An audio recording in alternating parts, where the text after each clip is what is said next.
હું છું હંસાબા રાજપૂત. આજે હું બનાવીશ સોજીનો હાંડવો. 3 કપ જેટલી મેં સોજી લીધી.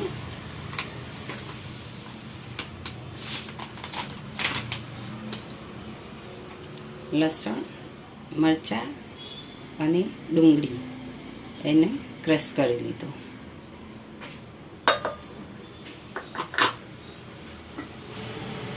એમાં થોડી અડધી ચમચી હળદર,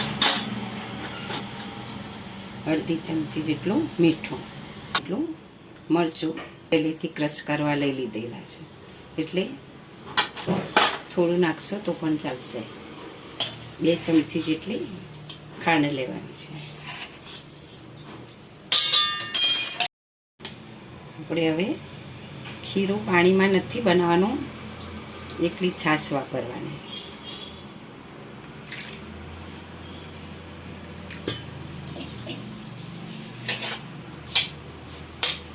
ખીરું તૈયાર થઈ જાય એટલે 10 મિનિટ માટે એને ઢાંકી દેવાનું, જેથી કરીને સોજી બધી પલળીને સરસ થઈ જશે. હવે આપણે ખીરું મસ્ત તૈયાર થઈ ગયું છે. હવે ગેસ ઉપર 2 ચમચા જેટલું તેલ લઈશું. પહેલાં આપણે થોડીક રહી લીધી ત્યાં સુધી. પછી આપણે એમાં થોડા તલ નાખશું.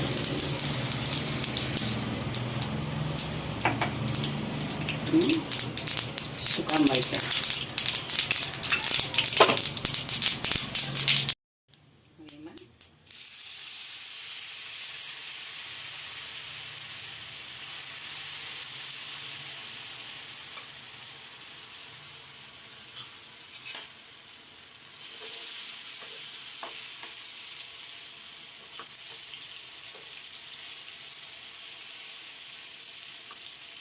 દસ મિનિટ માટે ધીમા તાપે ઢાંકી દેવાનું.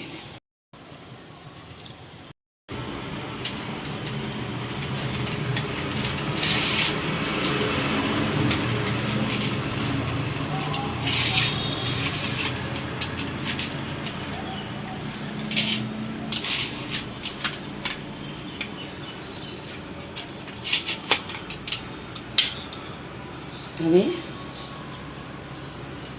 હાંડવો દીવો તૈયાર થઈ ગયું છે. હવે તમે આ રીતે પીસ પાડી અને લઈ શકો છો, અને સોસ સાથે પણ ખાઈ શકો છો. સોસ જોડે બી લઈ શકો છો.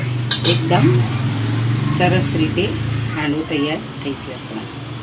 હવે જો આ રેસીપી મારી ગમી હોય તો લાઈક અને શેર કરજો. જય માતાજી.